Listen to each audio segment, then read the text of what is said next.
Hey guys, Ricky Widmer here from Most Valuable Podcast. You're about to listen to a little bit of our primetime podcast that we recorded this week. Make sure to go to BlogTalkRadio / Most Valuable Podcast for our full-length podcast that you can go ahead and download. I hope you enjoy it. I know me and Brandon did recording it. All right, now we're going to move into our next subject, Brandon, our next topic. Actually, I don't know why I said subject. That sounded weird. Our next topic, and really this one came up because as this podcast, we're recording this on Thursday this week, end of this week, I believe, maybe early next week, the college basketball, the NCAA, is going to have some people meet up, and really the topic of the meeting is going to be, does something need to happen with the metrics to the selection process? Does something need to change in order to, what ratings do we go off of? How do we choose who gets selected? And right now, the main numbers of what we do is the RPI. And if you guys are unfamiliar with the RPI, it basically takes your win percentage, it goes your opponent's win percentage, and it also takes your opponent's win percentage into its calculation. And we've been using this for forever, as long since as 1981. As far as I've known, as I've been alive. And Brandon, I'm basically going to throw it out there and be frank. Does this need to change? Do we need to go away from the RPI? And if so, what do we need to do for the selection process? Well, I think that with the RPI, it certainly helps with strength of schedule because you have to have some sort of tool to measure the strength of schedule. You can't have teams that don't win but maybe 5 games all season get in, because why not? I mean, obviously that's a little goofy, but I think that when you're taking a look at it, you have to take a look at the teams. Really, I think that this is a lot for the teams on the cusp, on the bubble, as we would use in college basketball. Mm-hmm. And it's looking at them, who they played well, who they did not play well.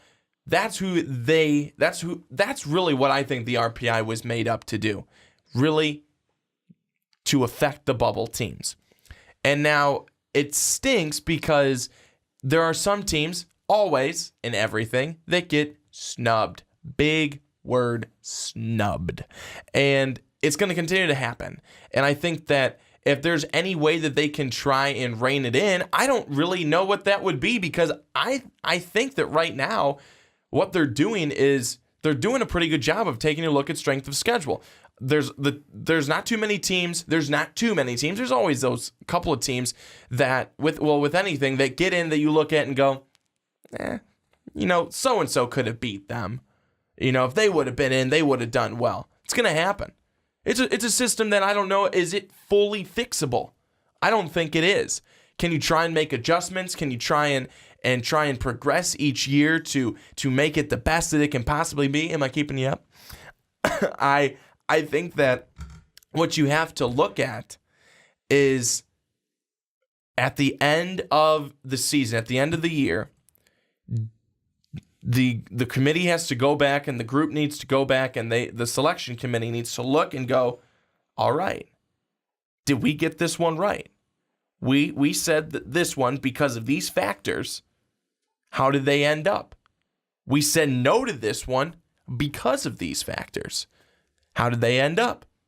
If those two aren't adding up, if they're not equal, if you're not going, okay, yes, there was a good decision on our part. This is why we stuck to it. That's not adding up. You've got to change it. But if it ain't broke, don't fix it. And I don't really know if it's broke. Well, and that's the thing that, first off, thank you for catching the yawn there. Didn't want to yawn right into the old microphone there and let everyone hear my beautiful yawn. But that's the one thing I think of. The last thing you said is, if it ain't broke, like, why fix it? And that's what kind of Scott Van Pelt was talking about when he mentioned this on, I think it was his One Big Thing that he does on SportsCenter, where he looked at it and he was like, well, the RPI doesn't make sense because it takes into effect your opponent's win percentage. Why should it affect me, who my opponents are playing and their win percentage? It just doesn't make sense to me. I would agree with that. He also looked into I think it's the Ken Palm system, was the one that he was looking at. And this is one that is very where it goes off of, it's more about predicting. Like, if me and you were supposed to play each other and I was supposed to beat you, but you beat me, it's really about, well, how much did you, like, it's all about the prediction of, even though you beat me, what does that do? Because we're playing towards what was supposed to happen instead of what is happening. So that's one where it's like, what are you really doing? You've got the Sargon, which is basically it's how much do you win by? Basically, blow people out, basically, is how you're going to be there. Then you have the BPI, which is created by ESPN. It's their own kind of power index rating. And just to give you a kind of sense of what the college basketball power index is, what it's really called for ESPN, right now the BPI leader is Villanova. The strength of schedule leader is actually Oklahoma. Like, they have the hardest strength of schedule. The strength of record leader, Villanova. And then the RPI leader, they throw that in at the end, is Villanova. But I'll give you the top 5 teams in BPI right now. Let me know, actually the top 4. Let me know if right now these would be solid number ones for you based on the BPI. You ready? North Carolina, Duke, West Virginia, Villanova. That would be your number ones. Of course, those are going to change because like Duke and North Carolina would play each other in the conference tournament. If that's being the case, let's take North Carolina out and put Kentucky in. What are you thinking about those top 4? Kentucky, Duke, West Virginia, Villanova, based on the BPI. Well, they're all ranked teams. Mm-hmm. So there's number 1. They're all ranked teams. But if you take a look at, where's Duke? Duke's like 18, are they not? Duke is, I'm going to pull up the rankings really quick. They are right now falling all the way to 18. You're right. Okay, 18. So Duke's at 18. Villanova currently is number 1. West Virginia currently 7. 7. And North Carolina, or who did you took them out and who'd you insert? Let's use, if we're using North Carolina, Kentucky. Kentucky, excuse me. North Carolina is 9th. Kentucky right now is 5th. And these are the AP rankings. The only one that I wouldn't agree with right now is Duke, but they just beat Louisville over the weekend. Mm-hmm. So Duke's and Grayson Allen got slapped in the face, which was great. Duke's, sometimes I think one of those teams where, they could be right now 18. Mm-hmm. Give it a couple of weeks, they'll be in the top 5.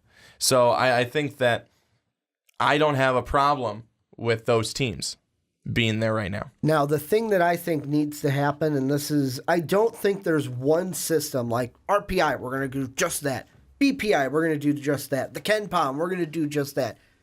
I think we need to take a factor of things. Maybe like, the strength of schedule from this. The BPI index, just the index alone, plays a little factor into it. But you got to look at the AP top 25. What about Kansas, who's at number 2? What about UCLA, who's number 3? Gonzaga, who is number 4? And that's why I look at like the other things that the BPI kind of takes into consideration. And if you look at the strength of record, the top strength of records right now, Villanova's number 1. They're 18-1. You've got 17-1 Baylor, then 17-0 Gonzaga, 17-1 Kansas, then Creighton, then UCLA. So it's a completely different kind of a system. I think what the selection committee needs to do is, I do think the RPI is flawed, but I do agree that it's not like it's flawed, let's just push it out and just put something in. We need to have a plan. We don't want to get rid of it until we have a sound plan to replace it. No, you don't replace, but you don't get rid of it. You don't get rid of it. You have to have a strength of schedule component. You just have to fix it up a little bit. I agree that it does not matter. It does not matter who your opponents play and what their percentage is. It does not matter. If you're only looking at one thing, you're doing your job wrong. You have to be looking at a number of different factors. You have to be looking at a number of different factors. So basically, yes, then sure, just get rid. If the BPI is everything that the RPI is, except for the opponent's factor, then just get rid of the RPI. It's very simple. Yeah. You don't need to do that. But what I'm saying is that the RPI is really not as flawed, I don't think, as some people may think. You take one, you have one component. You have one component of your opponent's record and their winning percentage, blah blah blah. That's dumb. That is just I don't know how that, as you said earlier in the segment, how that should affect your opponent's opponent should affect you. It should not. So that's the only goofy thing about it. I think the rest of it is the BPI, and you have to be going by other factors. We always do. Always. Whenever we've come on here and we've talked about a resume, which we will do again. I can't wait for those. Can't wait for the blind resumes. We always bring in a different factor. Okay, their strength of schedule. All right, their big win here. Bad loss. Good win. A number of different things. I think that honestly, it's not that. We're not that far off from being at a pretty good spot because we are always taking different factors. Whether or not we have a name for it, this is the whatchamacallit factor. I mean, you don't need a name for it. Well, let me throw this question out to you then, because in football's different because we're only picking 4 teams. We're not picking 60 some odd teams and what eventually might become, let's just let everybody in from what it seems. Well, we're adding teams each and every couple years, but football only has 4 teams. We don't have a main metric. Like each and every year, we get the same story of, well, what's the committee going to look at this year? What's going to be the story of this year? This past year for football was don't have any bad losses. USC, bad loss. Penn State, bad loss. Was Washington at a loss? Wasn't a bad one. Clemson at a loss? Wasn't a bad one. Still was able to get in. In college basketball, is it because there's more teams, we need a metric system? Or could we do the selection process without a metric system? Do we need a system where it's like, this is the metric system that we are working on to seed these teams in this tournament? I think just to at least have a metric system as a base for what you're doing. If you're just going off and saying, okay, well, this is for this one, we'll use this for this one, this for this one. If you have a one set standard metric system that you can go by and it's kind of already saying, okay, here's blah, blah, blah, blah, blah for this team. Here's blah, blah, blah, blah, blah for this team. And then you're able to really look and dissect. If you don't have a metric, if you don't have a system in place, people are going to call for there to be, why is there no system in place? Why is there no system to go off of? That's what they will do. Because if there's no system, there's no uniformity, there's nothing. You need to have at least some sort of system to be able to have kind of blanket everything and then work from there. So you don't think what we have in college football you wouldn't be able to get away with that in college basketball? What we have right now in football, where it's a committee comes together, they sit there in the room and they just go off of, they have parameters like, okay, here's your record, here's the schedule you played, okay, we're also looking at bad losses this year. Would that be able to get away? What do you think they do in college basketball, Ricky? Well, they do the same thing. They just have a system in place. That's what I'm saying. Do we need because to me, I'm looking at like the metrics and it's like all these things where people go, oh, but the BPI says this, but really I look at the top 4 that I listed for you, the Villanova, the Duke, North Carolina, and West Virginia. Villanova's the only one out of that one that I would say is a 1 seed right now. And it has nothing to to me, my 1 seeds are Villanova, Kansas, even though Kansas likes to travel, Gonzaga, and maybe Baylor or UCLA. Pick your poison. But Baylor did have a bad loss to West Virginia. I might throw UCLA in there. So it comes down to yes, we could, like, it's this whole thing of metrics. I feel like not like this day and age, maybe it started with baseball, but now everything is metrics. We need to get analytical and get all these numbers in there. We look at the Cleveland Browns in the NFL side, bringing in a numbers guy for the analytics side. Are we getting too crazy with metrics and analytics? And could it all come down to the fucking eye test? Just be human beings, discuss with each other, and have the eye test and still have a system that you can fall back on. That is what I have just been sitting here saying to you this entire segment. You said it earlier. You can't do it doing it in football, there's no need to do it in football. You're picking four teams. 4 teams. I have been saying that to you the entire segment, to just have a metric system that then you can go, okay, well, you know what? Here's what this system is telling us. It's telling us blah, blah, blah, blah, blah. Villanova, West Virginia, and whoever else you said. Okay, you know what? Villanova, we can see that. And here's some other reasons why. West Virginia, we don't see that. Here's some reasons why. That's what you're doing. That's what you're doing. I can't believe you. I have been sitting here telling you this is what should happen.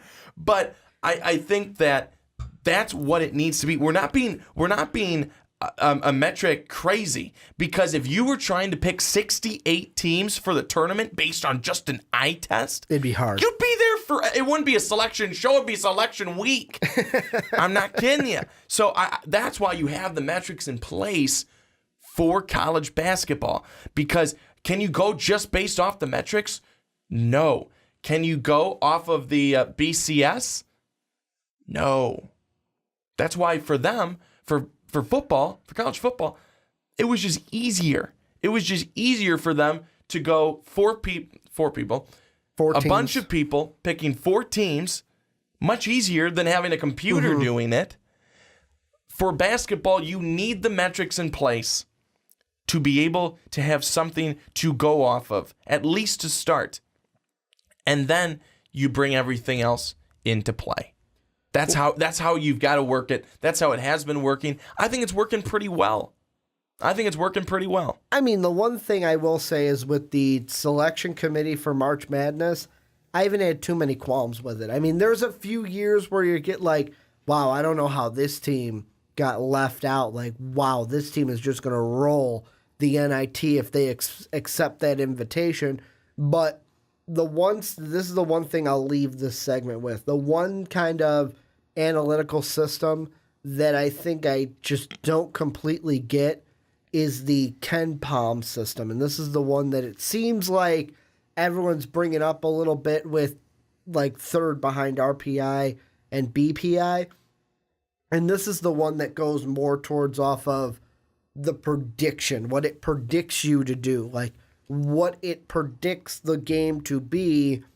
And really, we're playing against a prediction rather than we are in real life. That's the one that I don't get. However, the one thing I will say is my pay grade is not high enough to make these decisions about these analytical systems. But my whole thing would be, like, the Ken Palm one, going off of predictions just doesn't seem like it makes sense to me. What do you think? With that one alone, where it's like, oh, this team should beat this team. Oh, well, it didn't happen like that. Instead of saying, wow, this is a good upset that happened, we're going against a prediction that didn't happen.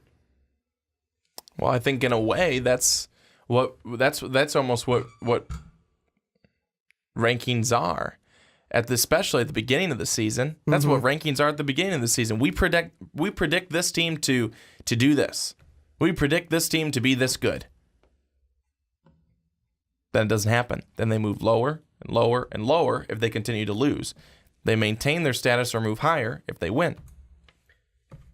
Well, and you know me, Brandon. All talking about these analytics and stuff, it's making my brain hurt. So you're a math guy. So what I'm going to do, I am a math guy, but I haven't been using the muscle up here in a long time. So it's making my brain hurt right now. Is there any last thoughts that you have before I throw it to our listeners and viewers for what they think?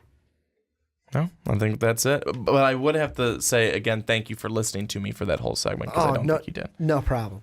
I did listen to a little bit. Yeah, sure. Well, thank goodness. Like I said, a lot of it just right over the head. But Of this is course. where you guys come in. Let us know down below what you guys think. Do we need to get rid of the RPI? Do you like any of the other systems, BPI, the Sargon, the Ken Palm system? What do you guys like? What do you guys think should be in and out for the selection process for March Madness? Well, thank you guys for checking out this video from the Primetime Podcast. If you want to check out more, click right over here. The video's right over here. Check it out. Check it out.